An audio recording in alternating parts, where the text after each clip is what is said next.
जैसे आप अभी किसी भी जगह जा रहे हैं, ट्रेन में बैठे हैं या कैसे भी बैठे हैं, और आप आगे, जैसे आप आगे की तरफ बैठे हैं, आपके पीछे कोई भी बैठा है, वो बार बार आपके कंधे पर सो रहा है। फॉर एग्जाम्पल, बार बार वो आपके ऊपर ही ऐसे टच कर रहा है, बार बार आपके ऊपर कंधे पर सो रहा है, तो उससे आप मना करिए। आप ऐसा मत करिए, ऐसे आप तुरंत उसे मना करेंगे कि आप सीधे बैठिए।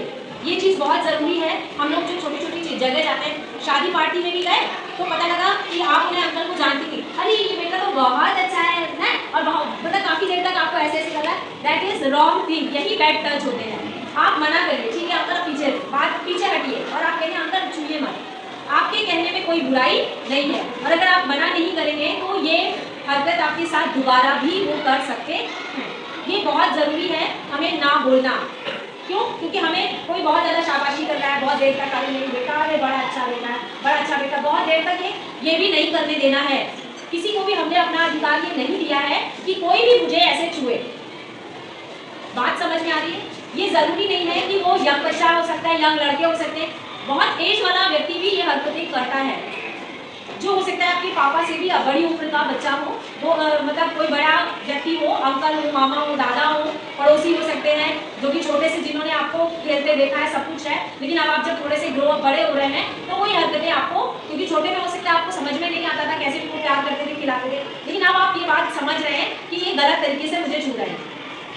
आपके प्राइवेट पार्ट को छूने का अधिकार किसी को नहीं है। मम्मी आपकी नहलाते वक्त छू सकती है, बाकी और किसी को ये अधिकार नहीं दिया गया है, चाहे वो कोई भी हो। आपका अपना भाई ही क्यों ना हो, उसे भी नहीं है। ये आपका अपना शरीर है, अपनी प्रॉपर्टी है, इसे किसी को भी छूने नहीं देना है, और किसी को भी ऐसी वैसी हरकत हमारे साथ करने का अधिकार हमने नहीं दिया है। ठीक है, बात अच्छा, एक उधर से क्या ये बोल ऐसे, जैसे ये लड़की उठ के आई, तुम लोग किसी बस में या ट्रेन में ट्रैवल कर रहे हो, तुम्हारी ये लड़की बैठी थी, ये मान लो मेल है, जेंट्स है, लड़का है, जैसे ये उठी है, तुम्हें उससे बोलना है कि उठो मुझे जाना है, तब वो उठेगा। ऐसा नहीं कि तुम बैठी, वो बैठा है तो तुम ऐसे निकल आओ, नहीं, कभी नहीं। वो उस समय हरकत कर सकता है, जैसे तुम बैठा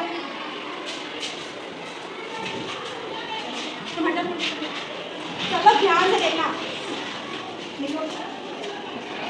देखो, इस तरीके से वो हरकत कर सकता है। ये चीज हमेशा याद रखना कि तुम्हें सामने वाले को उठाकर फिर उठना है। कभी भी तुम उसी के बैठे रहते तुम नहीं उठोगे, समझ गए? क्लियर? ये और सबसे पहले तुम्हारे साथ ये हो साइलेंट रिएक्शन दीजिए।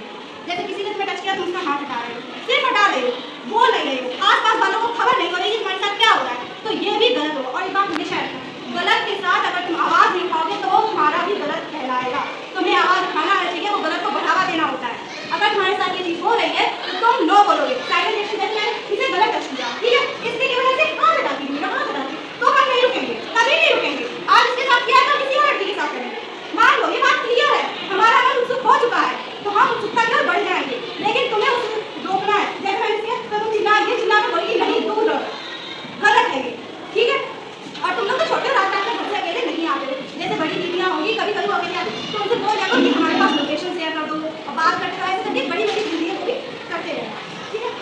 सबसे बड़ी, अगर तुम्हारे साथ ऐसा हो, किसी के साथ ना हो, लेकिन कुछ हेल्पलाइन नंबर होते हैं। सबसे पहले कि तुम्हारे किसी लोकल पुलिस एरिया में तुम्हें कंप्लेन करनी है, झिझकना नहीं है, डरना नहीं है, इसमें तुम्हारी कोई गलती नहीं है, तुम्हारे साथ हुआ है, तुमने किया नहीं है। करने वाले को शर्म आनी चाहिए, जिसके साथ हुआ है उसको शर्म नहीं आनी चाहिए। तुम्हें शर्माना नहीं है, झिझकना नहीं है, और डरना तो पता ही नहीं। जहाँ तुम डर गए वहीं आगे खत्म हो जाओगे। डरना बिल्कुल नहीं। जब तुम्हारे साथ पहली बार ये हो वहीं पर तुम लोगो नो बोलो, अपने पेरेंट्स को शिकायत करो, जो फीमेल टीचर्स हैं उनसे बोलो। टीचर्स भी ये करते हैं, जैसे मैंने बताया भी, टीचर्स और हमारे दोस्त भाई दोस्त भी करते हैं। ऐसा नहीं है कि तुम्हारा कोई फ्रेंड वो नहीं करेगा, नहीं करेंगे, सब करते हैं। कुछ हेल्पलाइन नंबर सुनता है तुम लोग, नोट कर लेना, याद रखना। सबसे पहला होता है 1930। ये नंबर्स हेल्पलाइन नंबर्स हैं, ये याद कर लीजिए और इन्हें अपनी नोट भी कर लीजिए।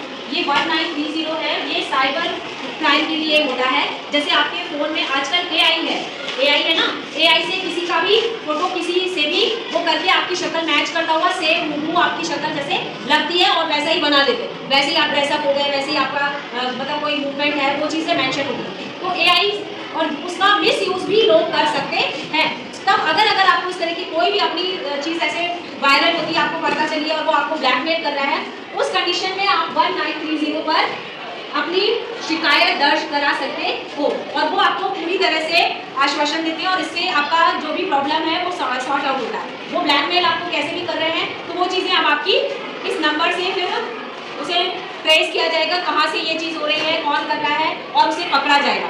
यानी इस तरह से अपराध खत्म होगा। ये नहीं कि अवॉइड कर दिया, किसी ने मस्ती में भी आपके साथ ये हरकत की तो आपको आपका अरे ये तो फ्रेंड थी और इसके भैया ने कर दिया होगा, नहीं, आप उसके लिए भी बोलिए मैं सीधे कंप्लेन करूँगी। बात समझ में आ रही है ना? आपको बिल्कुल अवेयर रहना है।